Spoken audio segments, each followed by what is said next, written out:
الحمد لله الحمد لله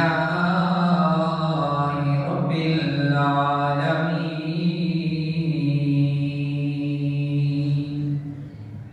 والعاقبة للمتقين والصلاة والسلام على سيد الأنبياء والمرسلين أما بعد فأعوذ بالله من الشيطان الرجيم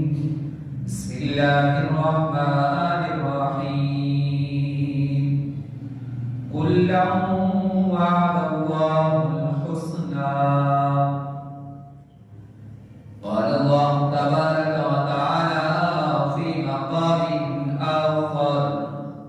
عند سدرة المنتهى آمنت بالله صدق الله مولانا العظيم قال الله تبارك وتعالى في شان حبيبه مخبرا وآمرا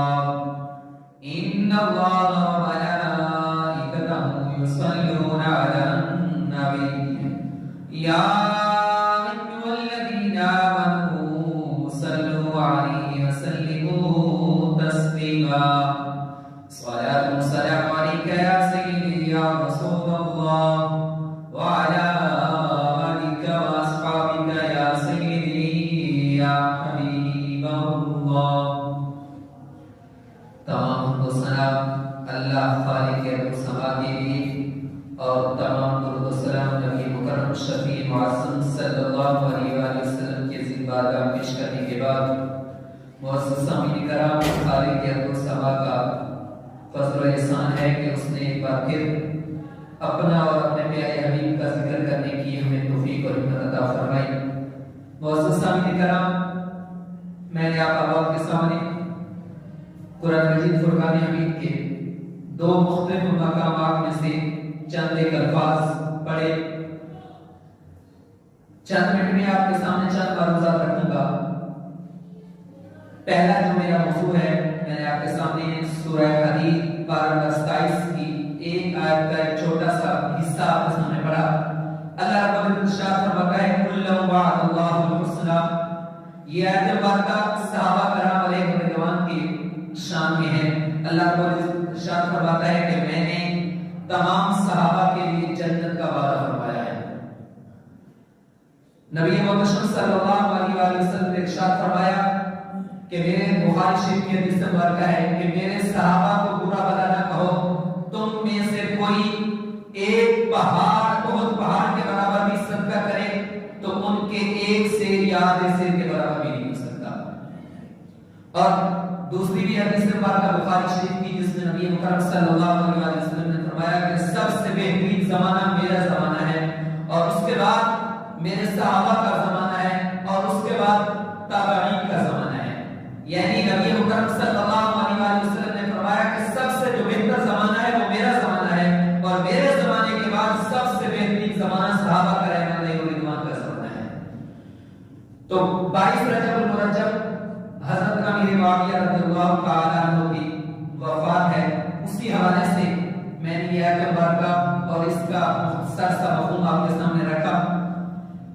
معزز سامعین کرام،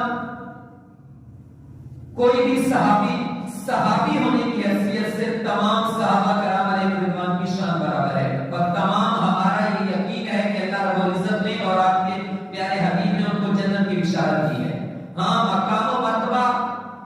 اس لحاظ سے سب سے افضل خلفائے اربعہ سیدنا صدیق اکبر، سیدنا عمر بن خطاب، لیکن صحابی ہونے کی حیثیت سے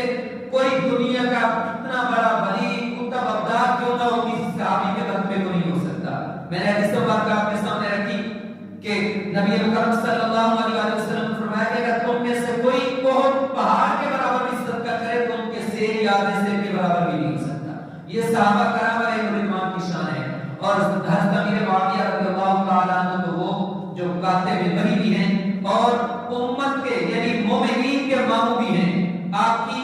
بہن نبی مکرم صلی اللہ علیہ وسلم کی زوجہ محترمہ ہیں، اور کون حضرت امیر معاویہ جن سے اللہ اور اس کا رسول بھی پیار فرماتے ہیں۔ آپ کی بہن ام حبیبہ ام المومنین ایک دفعہ امیر المومنین حضرت امیر معاویہ رضی اللہ تعالی عنہ کو کنگھی مبارک دے رہے تھے. حضور مکرم صلی اللہ علیہ وسلم تشریف لاتے ہیں آپ کے پاس اور کہتے ہیں کہ اے ام حبیبہ کیا تم امیر معاویہ سے پیار کرتی ہو؟ تو انہوں نے عرض کیا یا رسول اللہ صلی اللہ علیہ وسلم وہ میرے بھائی ہیں، میں کیوں نہ ان سے پیار کروں، میں ان سے پیار کرتی ہوں. تو نبی مکرم صلی اللہ علیہ وسلم نے فرمایا اے ام حبیبہ امیر معاویہ سے اگر تم پیار کرتی ہے تو اللہ اور اس کا رسول بھی ان سے پیار کرتے ہیں. تو حضرت امیر معاویہ رضی اللہ تعالی عنہ صحابی رسول ہیں. ہاں اگلی بات رہی کہ مولا کائنات سیدنا علی المرتضی شریف خدا رضی اللہ تعالی عنہ تمام اہل بیت الزام ان کی تو شان ہی کیا ہے، ان کی شان کے تو کیا کہنے. اور پھر دیکھیے آج کچھ لوگوں نے ایسی باتیں کر دی اہل بیت کے سامنے سے کوئی ایسی بات لا کے دکھائے جن نے حضرت امیر معاویہ کے خلاف کوئی بات کی، کوئی کبھی آپ کو کسی سیرت تاریخ کی کتاب میں نہیں ملے گی. تو وہ ایک صحابی رسول ہیں ہمارے لیے، اور پھر وہ اکیلے صحابی نہیں بلکہ ان کی بہن، میں نے آپ کو کہا کہ ام المومنین ہیں، ان کے والد صحابی ہیں، ان کی والدہ صحابی ہیں. وہ حضرت امیر معاویہ اللہ رب العزت ہمیں تمام